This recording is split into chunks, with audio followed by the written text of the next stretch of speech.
I think we need to talk about a really kind of very heavy topic.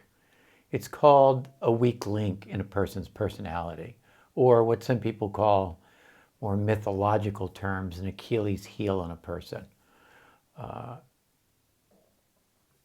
There's a very big issue about people having a childhood trauma that's quite severe for that person. And then what's the effect of that trauma on the person for the rest of their life if that trauma doesn't get turned into a gift? Well, what happens is that in childhood, sometimes people have an experience where there's a boundary invasion that occurs, and then the person can't really handle that, and then some part of their personality they disconnect from when they're in that situation. So it's not the situation itself that's causing it. That's what's happening outside. It's the person's interface with that determines what ends up happening for that person. Because people can have very similar traumas, but they interface with it very differently. So what happens is that this huge trauma occurs that's the person's, for whatever reason, is incapable of handling. And then what happens is a person disconnects from some part of their personality. Now, I think people have 16 genetic personality types, and I think somebody's born a particular type. So then they have all these other 15 parts that are not so 24/7 affair, but they're still parts of a person. And some people have developed more of these parts of their personality than others. But when you have a trauma, you've disconnected from some part. And now that part is thwarted from developing. Well, when that part's not, you're disconnected from that part of you is a source for another part of yourself. In other words, you remember that in terms of talking about muscle groups. If you are going to stretch your bicep, then your tricep has to shorten. And if you want to strengthen your bicep, your tricep has to lengthen. So if your bicep is your target muscle group, the muscle on the other side is really the limiting factor for either strengthening your bicep or stretching your bicep. So those are called balancing muscle groups. So we'd say that your bicep, the source for your bicep, is actually your tricep, and vice versa. So when you have a personality part of you that you got disconnected from, then what happens is that it can't actually be the source for the balancing muscle group. So say somebody was sexually abused as a child. Well, that part of them then that they became disconnected from, they disconnected from a part of themselves in response to that trauma. Then what happens, that part of a person is balanced by the thinking part of a person, a kind of very problem-solving psychological part of a person. And so what happens is that that psychological part now doesn't have its source to develop, so a person develops a false representation of that personality type. And the source of it doesn't get developed. So for a person where if the trauma was, say, sexual, then what happens is intimacy doesn't get developed. They no longer have that capacity to interface with the world in a way where their intimacy gets developed. And instead they get this false representation of the balancing type of that, or the brain personality type. So here we are, when you meet people all the time, what happens is that you like certain things about them, and after you hang out with them for a while, something about them seems a little off or bothers you. And oftentimes people think that's what that person's actually like.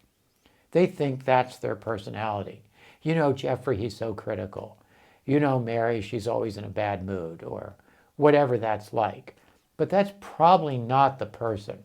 People aren't like that. They're like plants. They grow, they develop, they produce. That's what a person's really like. So when they're stuck in something, I wouldn't kind of assume that's the person. And in other words, if you meet somebody and they're really critical, then it means some part of them isn't developed, and they're instead of being ambitious, they're hypercritical. So if you have a car and you have a flat tire, you don't throw out the car or blame the car, you fix the tire. So when you meet somebody and they're not particularly functioning in a certain way, why throw them out as a person? Why don't you just assume some part's not working?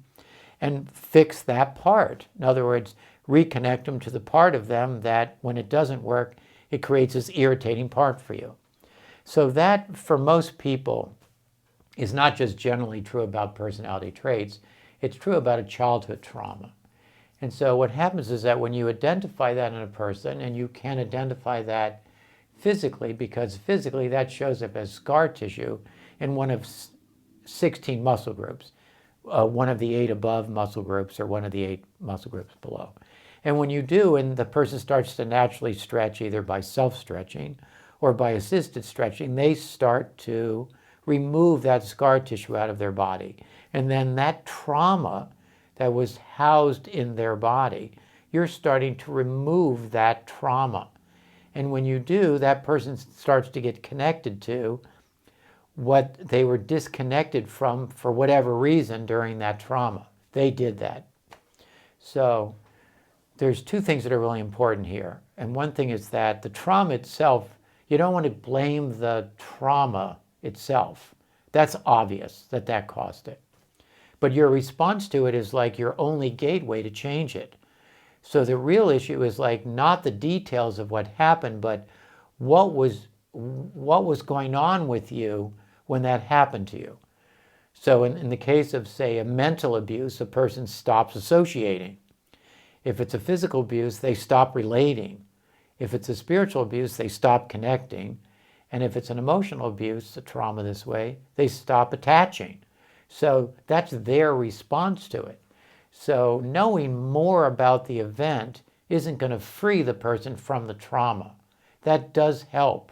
What helps is, did it make them were they really sad after that? Did they feel bizarre or messed up in a certain way? What's going on with them? And that's the part that now needs to be developed. And if you develop that part, you take that intense trauma and you turn it into a gift. And a gift that's way beyond anything you would have ever imagined developing. So when you want to develop a garden, an organic garden to grow your food, you create incredible compost for that food to grow out of. Well, that trauma, that intense childhood trauma is like compost.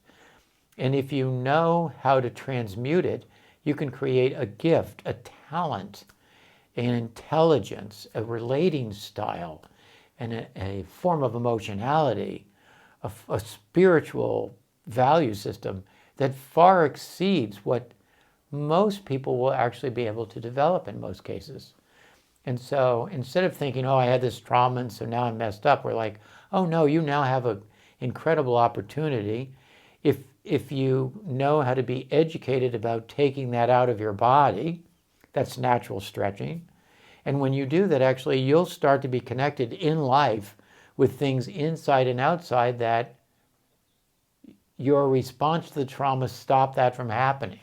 And so now you're re-engaged in the world in order to develop yourself. And when you do that, that happens really fast. That's like a bottle of wine that's been in the cellar for like 20, 30, 40, 50 years. That starts to really mature very quickly. So here you had this trauma in childhood, and you think, oh God, I've had this for 30 years, this trauma. It's going to take forever to come out of it. That's not what it's like. Healing's not like that. The nature of healing has acceleration in it incredibly. So that trauma, as you start to dismantle it, you start growing up at a very fast rate compared to a normal person growing up. That's an acceleration of your development. And you get connected to personality traits and life and people and events. And then you start attracting really positive things into you that before you, because you had disconnected or stopped attaching or stopped associating or stopped relating, can't come to you. And so now the world opens to you and starts coming to you in exactly the opposite way, in incredibly positive ways. And you start releasing and letting go of your negative expectations that it's going to happen again, or that negative things are going to happen to you. You start letting that go, and extremely positive things come to you, well beyond anything you ever imagined. So here it is, the person, and they have this part of them. They have their personality. They have their unconscious balancing personality. And somewhere in between that, or it could be in theirs, is a trauma that's interrupting that flow of that balance in the person. And if you find that in the body, not hard to find, and then you remove that dense fascia and scar tissue, you become more balanced and more successful and get to have a really great time. It's a very big deal. It's probably the core of a person's psychological work that they need to work on in their life, is to identify that. It's known by them and everyone else.